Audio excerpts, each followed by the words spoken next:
we are going to swatch yung pink shades ng vinyl ink ng Maybelline. Super excited ako dito. Alam nyo, super love ko din tong product nila. O diba, yan yung collection ko ng vinyl ink nila. Lagi kong sinasabi sa inyo na kapag gusto ko yung formula ng isang lip product, bumibili pa ako ng ibang shade.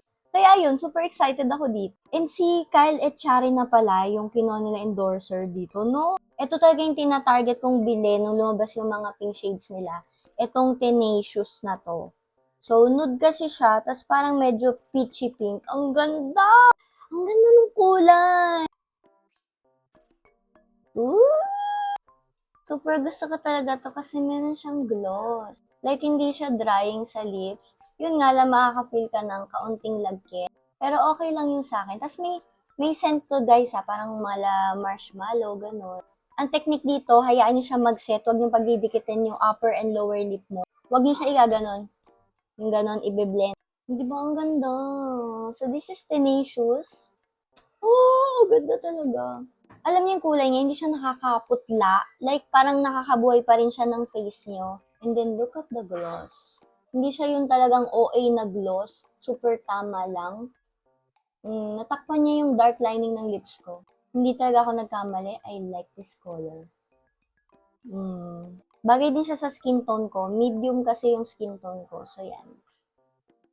Okay, dito na tayo sa pagtatanggal. Nahirap siya tanggalin, guys, ha. So, yung una na-wear off yung pagka-glossy niya, pero look at my lips, ayan pa rin siya. Pero since oil to, oil remover, so talagang matatanggal siya. Ganun din yun, pag kumain kayo ng mga oily food, magpe-facial, like sa inner lips nyo, medyo mawawala siya. Pero kung inom ka lang naman ng tubig, ganyan, o kakain ka na hindi oily foods, mag-stay siya. Next shade is Upbeat. Actually, I'm not a fan of this kind of color. Hindi siya bagay sa akin. Pero let's see. Ito yung swatch niya. Oh! Medyo loud yung pagka-pink niya. And look at the pigment. Diba? Pigmented talaga siya. Natatakpan niya yung dark lining ng lips ko. Ah! It's so pink! So, this is Upbeat. Parang di talaga siya bagay sa akin, no? Pero parang siyang almost parang nude pink na. Pero loud. Gets nyo ba? Pero parang in fairness, bagay naman siya sa outfitan ko and then sa blush on ko. So, ayan, sabi ko sa inyo, meron siyang talagang lagkit feeling. Pero pag nag-set naman siya, medyo nawawala naman siya. Para alam niyo lang kung ano yung feeling, ganyan, hindi na kayo magugulat. Tolerable naman sa akin yung lagkit feeling. Tsaka magaan siya sa lips. Next naman is Sultry. Ooh, this one is nice and perfect for everyday. Ang ganda!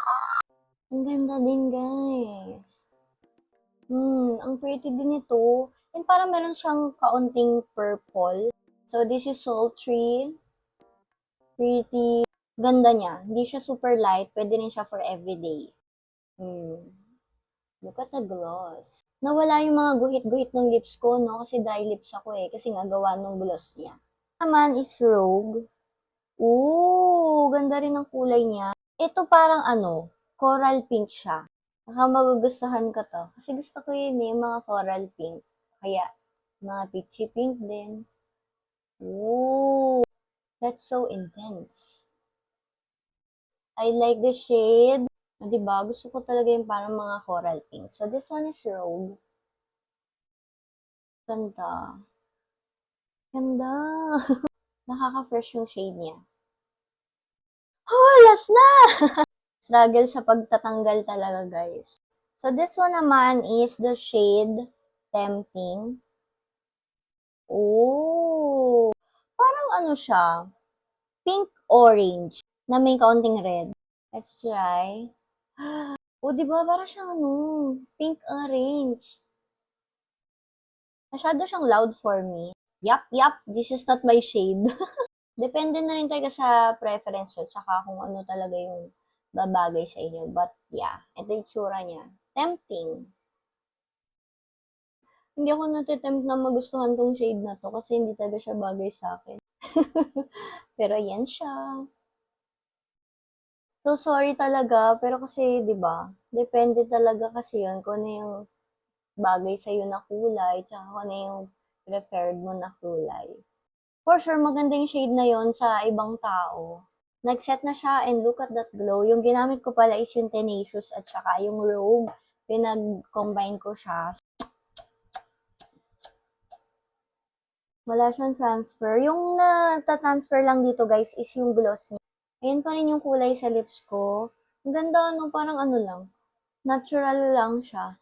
Depende na yun sa pag-apply niya. Ako kasi gusto ko more natural lang. So, ganyan yung itsura niya. Ang ganda.